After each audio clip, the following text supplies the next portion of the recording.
Hey guys, what's going on? I decided to make a quick video on how conversions API work and just show you the demonstration of this whole setup. And hopefully this will be helpful for you if you wanna have something similar for your business. Just like I can show you that it may be not as complicated as it may sound, but at the same time it may be really beneficial because it has many advantages. And just let me show you this quickly. So basically what we know is like there is Facebook ads use Facebook pixel to like attribute the conversions once they occur on someone's website. So you set up Facebook pixel in your website, and once traffic comes from Facebook ads, pixel sends them back to Facebook, and that's the way it works in most funnels that we know. But there are situations when there is no possible way to set up Facebook pixel in your funnel, in some step of your funnel. For example, call tracking. When the user calls your company and confirms the order, you can't use Facebook pixel to send data back to Facebook about this user. But you can use conversions in the API, and like when the user comes to your website, you use pixel to like attribute it for the first time, and then when the call is done, you have data in your CRM system, and sending this data back to Facebook allows you to tell Facebook that this user who came with like this click ID came from these ads and so on and so on. So this user made a purchase, for example, and like so you attribute this user in this case in such way. There are lots of niches that may really benefit from this way of reporting. Just a quick example is term data reporting, call tracking, app events tracking, and so on and so on. And really any business running Facebook ads may have this way of tracking and reporting for having more accurate results. So what I did for this video is a simple demonstrational funnel. Facebook ads sending traffic to my website, to page 1. Page 1 has pixel installed, and the user clicks a button and comes to the second step of the funnel, to page number 2.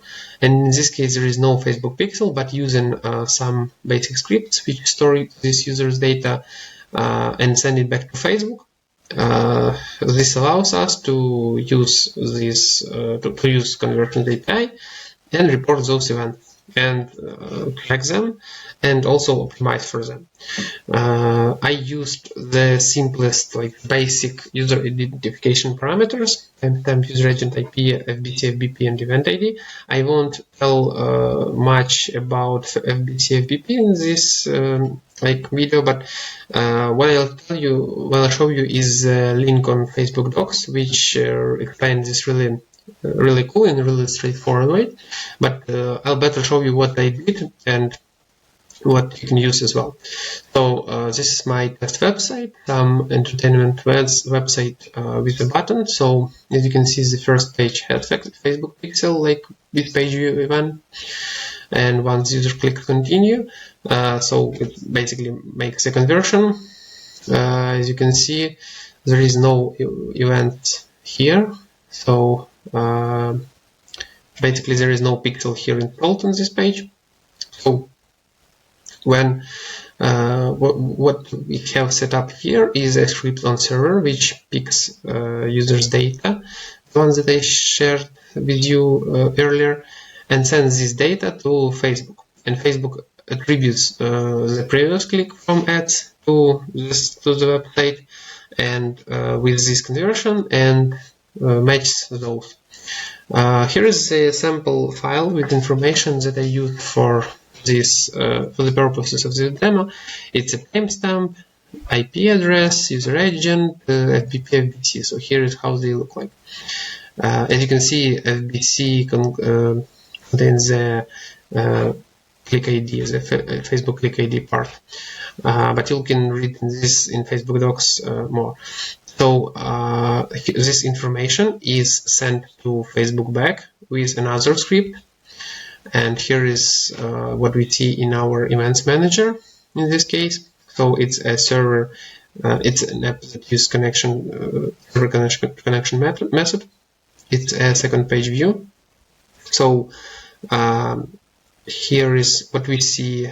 The event match quality, as you can see, it's pretty low. It's 5 out of 10 because we don't use email or phone number, but at the same time we can see that our events that we use are reported, like they are received by Facebook. Also, we can see the recent activities tab, which shows us the timestamps for our the time for our events submitted.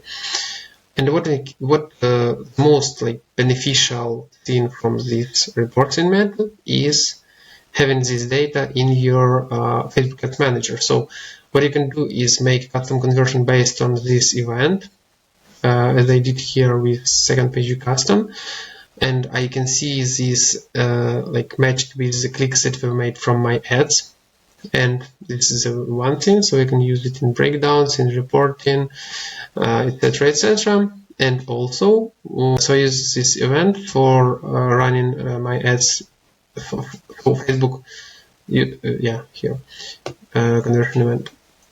And that's the coolest stuff because you can use it in your campaigns as well, and you can make as many steps in your funnel as possible. So that's really beneficial compared to having just pixel. So that's it. Talking about the information that you can read more about, that's Facebook documentation on marketing API and conversions API.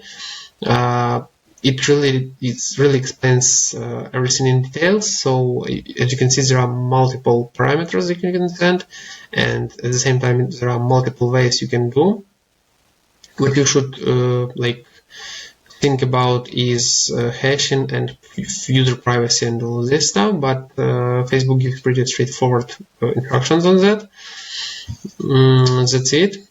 Also, in my purpose, I used event ID, by the way. Facebook, it's our custom parameter, but Facebook uses it to duplicate those conversions. So that's it. Pretty much everything what I want to share in this video. If you have any more questions, I'd be happy to answer them. So please leave your comments, and thank you for your attention.